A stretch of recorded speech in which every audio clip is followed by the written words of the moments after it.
What's up everybody, and welcome to the channel. Today we're going to take a look at this 2024 Nissan Sentra SV. This one has the SV Premium package, painted in the Rosewood Metallic, and the MSRP is $27,500. Let's go ahead and see what is powering this car. Popping the hood latch, and then we can find the little latch. So underneath the hood, this is going to have a naturally aspirated 2-liter inline 4-cylinder engine. It has 149 horsepower with 146 pound-feet of torque paired to the Xtronic CVT, and this is front-wheel drive.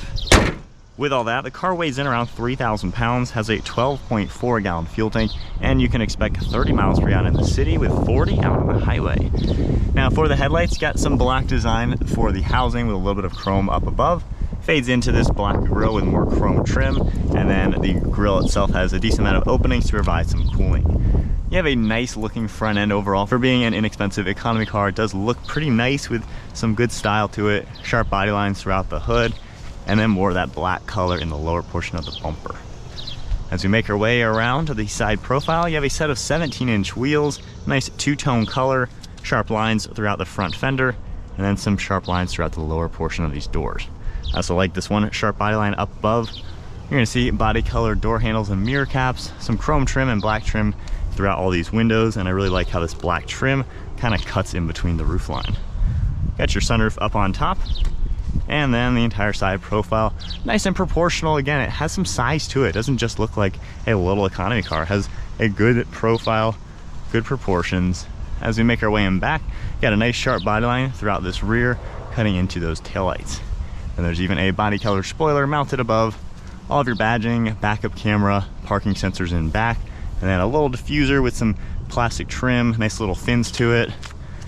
So overall, can't complain. It's a good looking smaller car. And then in back, underneath the badge, press that button, manually open up the trunk, and you actually have a really large trunk back here. Pretty nice and squared off with a low load floor as well.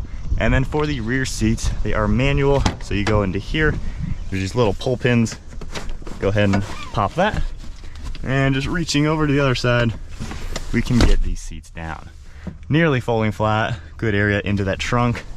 And then taking another look from back here, definitely opens up the cargo space. Manually closing that, which not as much spring assistance as I expected. But anyway, you can tell all that. Pulling these seats back upwards now, you have a spot in the center with an armrest as well as 2 cup holders. Only amenity is a single plug back here, a little bit of storage. And then on the door panel, you have this plastic up top, and then all this nice tan color throughout the center. Control with this plastic carbon you'll see around, and then the leather trimmed seats. Nice stitching, perforations, really cool interior. The premium package gives it these quilted leather trimmed seats. And then sitting in back, I have the seat forward about 1 inch, but with my height 5'11", I do sit comfortably behind myself. So it's a pretty roomy and practical smaller car. Seats are pretty comfortable too, and you do have nice headroom, dome light up above. And as we make our way to the driver's seat now, on the door panel, you are going to see a little bit more soft touch material up on top in the same tan color throughout the insert. All of your controls, more of that plastic carbon look, and then the driver's seat is power operated. Again, for the seats, you're going to have some extra black trim on these driver's seats, and then some striping up above that. Hopping inside, foot on the brake, we can fire it up.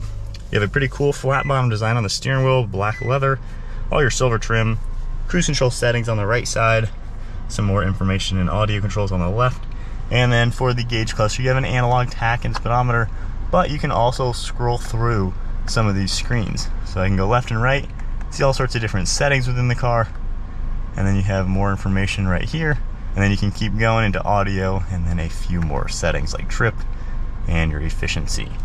We have the windshield wipers on the right, stock on the left side for turn signal on headlights, your eco button, interior dimming, one of your air vents, and then some more of that tan color throughout.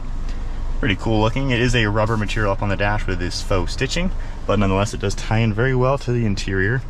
This is Nissan's, at this point, older infotainment, kind of simple, basically what you would expect. And you can scroll all these different tabs, see a few different things popping up. Tapping camera, you're going to see all your different systems, front view, you have a rear view of course, 360 camera as well, going into reverse. you got that backup camera that will pop up. Underneath all that, we have 3 different air vents and then physical climate controls.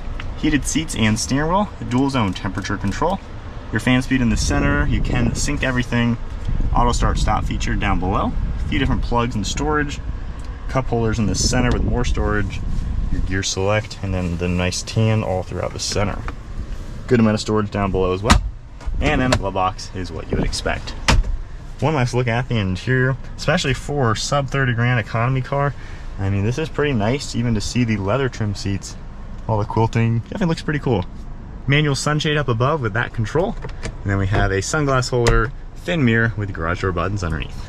So setting off now in the Nissan Sentra. So first and foremost, it's not exactly a fast car, obviously, with not that much power. However, I've been getting about 35 miles per gallon, just kind of cruising around town. I've done pretty good blend in the last 4 or 5 days now of highway and city driving. And with that, I'm still not even at a half a tank. So it is very economical to drive. One thing that's quite nice, it doesn't feel like a cheap car. It feels like a pretty nice car. Hitting these tracks, the build quality feels pretty good. And again, this car starts around the $20,000 mark. So it is, you know, a very inexpensive offering. However, the groundwork for the car itself, you know, you can tell it's built nice. You know, this is a car that can probably last a long time and do what you need to do. While it's not fast, I mean, it'll still get up to speed.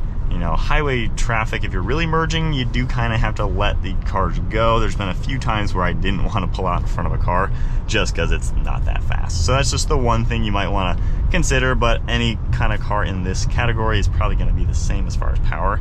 As far as comfort, so I'm 5'11". I think my legs are a little bit tall, I would say, proportionally. So I think if you are close to 6 feet tall or have maybe longer legs, you might feel a little cramped. I have the seat really far back, and I kind of want to keep going farther back to get my legs straighter and more comfortable, but now the steering wheel is a lot farther away than it should be. Your palm should be able to rest on the top.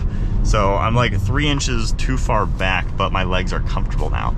So I kind of have to drive with my knees on the bent side to be at a good arm's length. So I think if you are on the tall side, this might be too small for you. My wife, she's like 5'3", fits perfectly, has no complaints. So that is one thing, once again, for a smaller economy car.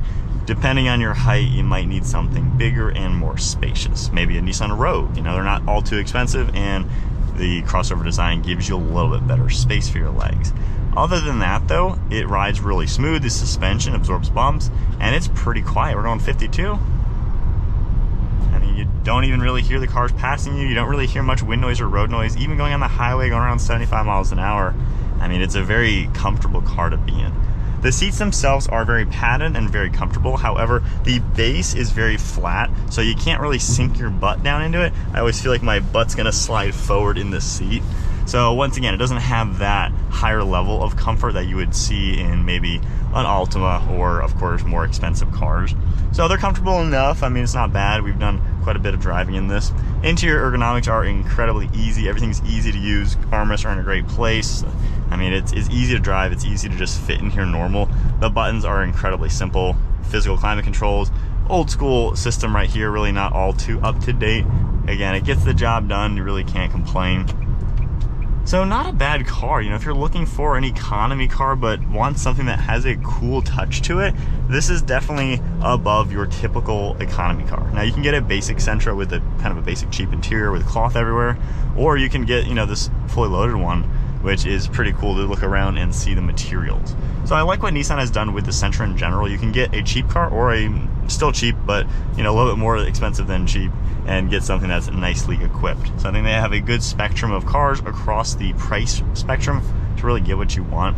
And when you drive in this, while this is based on a very inexpensive car, it drives nice enough to where you don't have to feel like you're in a junky car. It's quite nice in here, and it is spacious overall. While the proportions might not be perfect for taller people, it is a spacious car with plenty of room, really good visibility, looking all around. I mean, there's honestly a lot of glass, and really can't complain. Tons of safety features as well, just to make it your normal car up to date as far as safety standards go.